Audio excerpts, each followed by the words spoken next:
Previously on Bitchin' Music Facts. We tackle a mystery, a murder mystery. Who killed the symphony orchestra?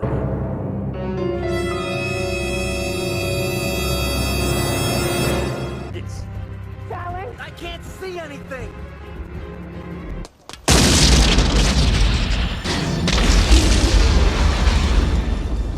The true killer of the symphony orchestra is the symphony itself.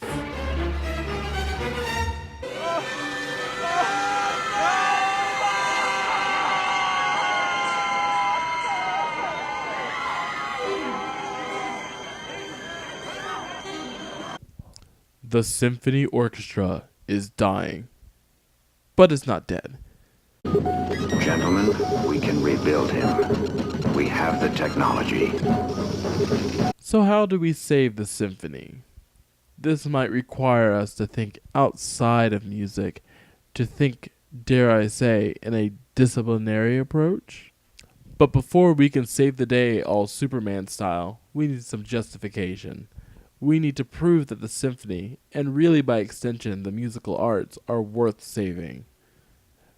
We need to understand how music benefits us as individuals as well as society. We need to answer why. In the book How the Mind Works, Steven Pinker puts forth a hypothesis that music, as well as all of the arts, is nothing more than evolutionary cheesecake, in that music is not biologically necessary, but more of a treat for the brain. Now, we can go into a whole thing about how the brain reacts to music, but that is a big can of worms that we best save for another video. The long and short of it is, when you listen to music, multiple parts of your brain start firing off, parts associated with emotions naturally, but also with language. So while it may be true that music does not fulfill a biological need like eating, sleeping, or reproducing, the idea that it is merely just cheesecake for the mind might oversimplify the function of music in society. The benefits of classical music and the symphony can be seen in individuals as well as in the communities they are supported by. In a small study from the University of San Diego, they found that listening to 30 minutes worth of classical music lowered blood pressure as well as lowered stress, anxiety, and depression in test subjects. Other studies have shown that classical music can help with insomnia, getting in touch with your emotion, and even help with chronic pain. Classical music may also alter and improve brain development and has been used as a crime deterrent. More on this in a later episode. From a cultural anthropology standpoint, classical music and the symphony acts as a means of looking into the past. Classical music can tell a story, deliver a message, but it can also be reflective. Music, especially classical music, can tell us so much about the period it was written in.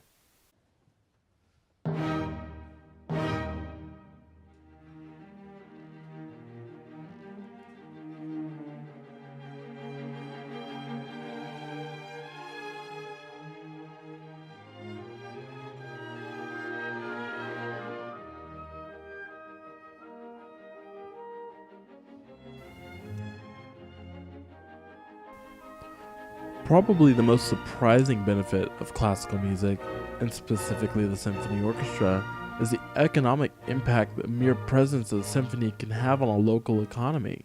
Though their impact may not be felt directly, their presence can reflect the values of the city positively.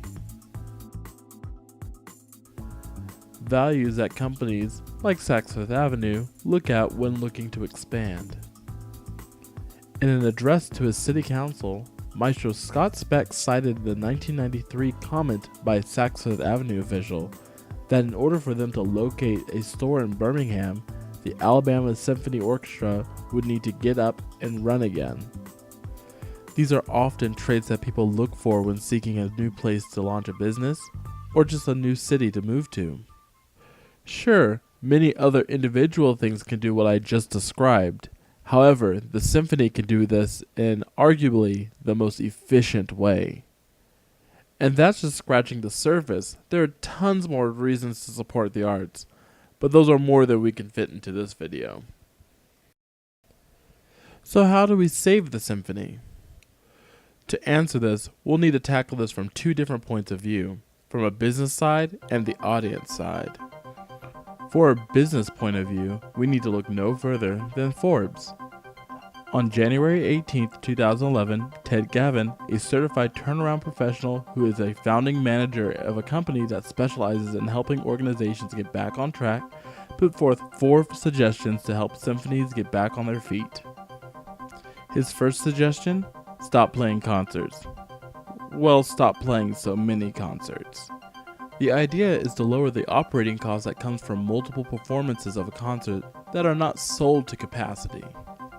Through careful analysis of which dates have the best turnouts, who is buying tickets for which days, he suggests that cutting the number of concerts a season will maximize the impact ticket sales will make. His second suggestion is to change how performers are paid to reflect a pay-by-play model. Currently, orchestras typically pay all the performers for their rehearsal time and performance time, regardless if they play the entire time or if they are even needed. With a pay-by-play model, musicians will be compensated for the parts of the concerts they contribute to. This means musicians who are only added in for a piece or two will see a lower paycheck than those who play for the entire time. This point also leads to Gavin's third suggestion. He suggests that the music needs to be programmed to be more economical. As anyone who has studied classical music will tell you, the size of the orchestra has grown significantly since Mozart's time.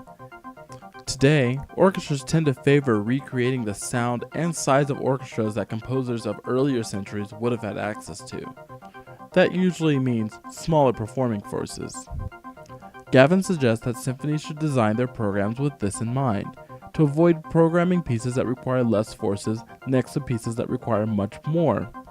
Instead, symphonies should group smaller ensemble pieces together onto one concert and larger ensemble pieces onto another. This will prevent musicians from getting paid for doing nothing for half a concert, as well as attract audience members who like a particular style of classical music over another. Gavin's last suggestion is a demand for board members and music staff and musicians alike to be more professional. Unlike boards in the profit sector, nonprofit boards seem to lack that drive and professionalism that is standard in the boardroom of any major company. Orchestra boards should be populated by people who are not only socially driven, but are business-minded as well, and are not just socialites. But what can be done to make the audience experience more enjoyable?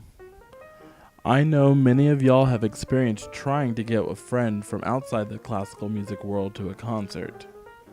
Concerns about what to wear, how to act, when to clap, and even listening to the music without falling asleep can be crippling to any newcomer to the symphony.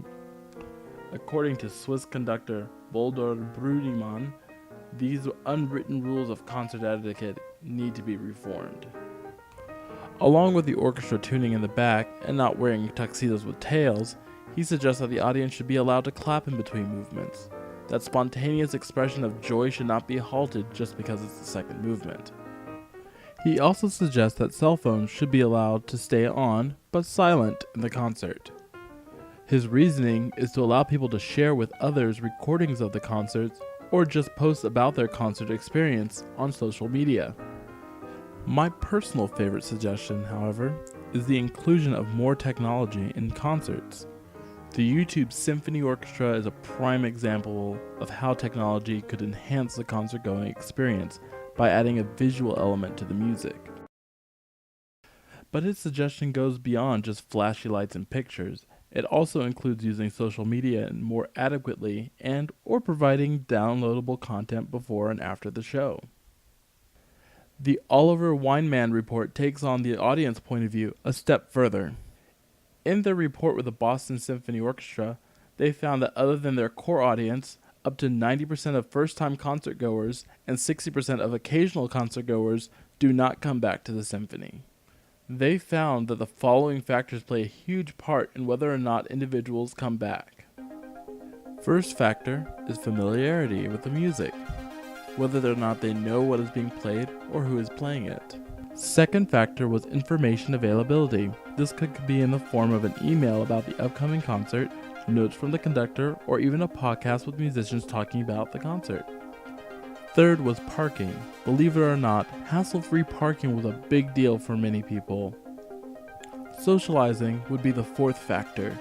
As one would expect, having enough time to socialize made the concert-going experience much better. This included pre-concert events like dinners or cocktails, and post-concert events like receptions, or just being able to stick around to talk to your fellow concertgoers. The fifth factor would be ticket exchange. Another no-brainer was allowing people to change concert plans when they needed to. Allowing people to change out their tickets for another date with no hassle meant people were more likely to come back. The sixth factor were special offers. As many concertgoers know, intermission food and drink can be wildly expensive, and chugging down alcohol during intermission could be a little bit dangerous. The report suggests offering discounts for food and drink, as well as providing enough places and time to enjoy them. Lastly, follow-ups were factored in. Instead of harassing concertgoers for donations, they suggested offering something as a token of appreciation. A CD or downloadable recording of the concert, a suggested or packaged deal for upcoming concert, discounts for future purchases, or a simple thank you letter. When the BSO looked at these suggestions and followed through with them, they saw an immediate improvement in concert attendance and overall concert-going experience. By changing their focus from solely the music, but instead to the customer, the BSO has found its footing. It proves that the symphony does have a chance of making it, and that it's not quite dead yet. Maybe not all these suggestions will work, but the BSO proved that it doesn't hurt to try. And as always, thanks for watching.